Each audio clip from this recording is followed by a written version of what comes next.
we got to double back. Oh, now what? Because Doc is really ticking me off. Man. Oh, no. Doc is really ticking me off, man. I'm not a big fan of Doc, but what's the problem? Why?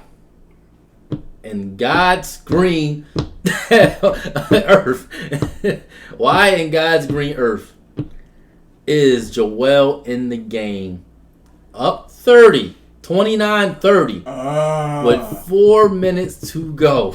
Nah, we why is he up? Nah. We not blaming. Oh my God! I know you. We not blaming him for what happened to Joel. I'll blame him. Why? Because it's simple. You know why he got hit like that? Because he showed off. He showed off. Right. Do you know why he got hit like that? You know why that happened at that point in the game and not earlier? The game was over. Exactly. Siakam had nothing to lose. That's why he did it. He wouldn't have risked doing that in the beginning of the game because he could have got ejected. So he did that because you in this game, I got nothing to lose. Game is over. I'm going to hit you. He did it because the game was over. But I'm not blaming. That's why I'm not blaming Doc for a player. Why is he up? Why is he in the game up 30? Because we wasn't up 30. We was only up 29. 30. Same but thing. The way I look at it like this: first of all, it's playoffs. You don't play your set. You don't play your bench. Second of all, who's the coach that's known for blowing the biggest leads in the NBA? He never blew that. That's just another point. He blows so many leads. He never did that before. Not even close. He never did it. Not even close. But no team in history has blown a 30-point lead with 4 minutes to go. Here's the problem with that. You know, no team in history may have blown a 30-point lead, but you've seen teams with 30 seconds, with 90 seconds, come back from 11-point deficit, 15-point deficit. That ain't 30. But if you're doing that in seconds, you got 3. You almost got 4 minutes to go to come back from that. And God forbid it's Doc, and that happens. I'm not rolling. If you do the math on it, if the Sixers never took another shot and held the ball for 30 seconds, they still wouldn't have came back. That's how little time it was. But you're going by shot clock. You're going by shot clock. I'm going by somebody coming down, popping threes, and just firing threes in less than 10, 15 seconds. All right, put it like this: Sixers hold the ball for 30 seconds.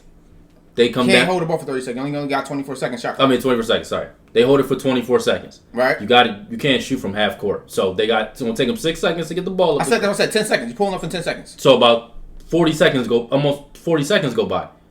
That's a minute. That's almost a minute again. So I did 11 and 30. Who did 11 and 30? Forget what team did it. Somebody did 11. I forget what team did it, but you can look it up yourself. Right. A team came back from 11 points in 30 seconds. Shooting. If you held it right, so we do that right. Sixers bring it down. 4 minutes to go. I hold it. 24 seconds. Now it was like 4:34 left. They bring the ball up. They go shoot a 3. Say it's like 4:24 left. They're still down 26 points. By the time a minute go by, they shoot another 3.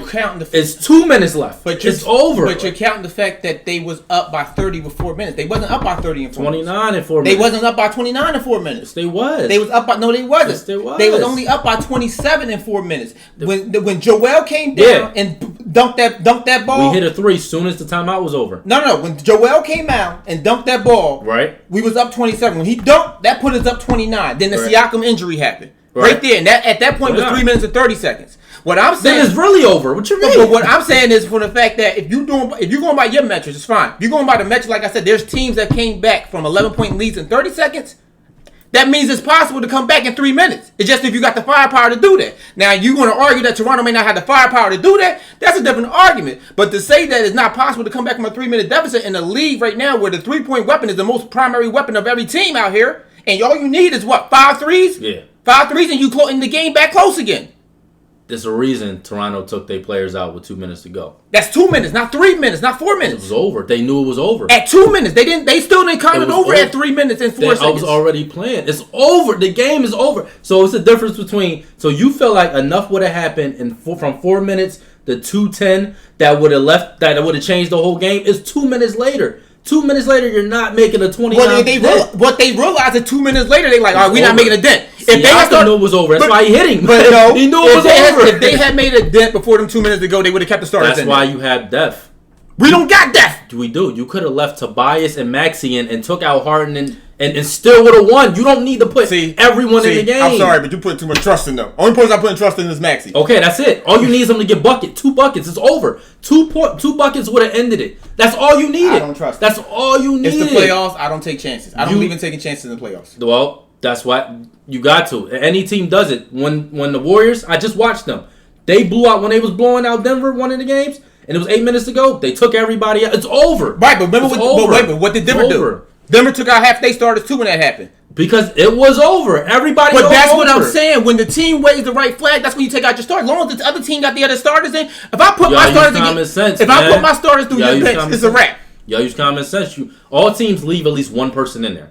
Even when a game could potentially come back, they leave one starter in there. You didn't have to leave everyone in there. You could have just left one starter in there, like most teams do. Sixers played that. You set him up to get hurt because you put him in there with a team that he was mocking all series, mocking all game, that don't like this dude. They got nothing to lose. I'm going to hit you. That's what you put him in danger for. The team had nothing to lose. I'm not blaming Doc. That's why they ain't hitting. That's why they ain't hitting earlier in the game because I could get ejected. My team still can win. I'm not blaming. Put him in there, man. I'm not blaming Doc. No reason Joel should have been in that game, man. I'm not blaming Doc for that, but I will say this: and Joel got to do a Shaq when this is over with. Yeah, Joel got to do a Shaq when this is over with. Family. Oh my God, man! It's always something. I know every year. I mean, it's a heartbreaking situation. It's a heartbreaking situation. Not state either. Don't say. But I'm not. I'm not a big fan of Doc. You know that. I'm not holding Doc accountable for that. I'm holding him accountable. I'm like, fam, what is we doing here? Like, we need to go into this next series to get everything going. We play tomorrow, right? Sunday. Yeah, we play tomorrow. Yeah. All right, let's get that extra little rest in. Wrap this up, boys. This game is over. Bye-bye. See you. That whole game, I mean, that was a good way to close it out, but... Well, they didn't have that third quarter run. I was worried they was going to lose that game. Well, that third quarter, Joel went on that third quarter run. That's the reason why we won. Well, since you want to bring up coaches...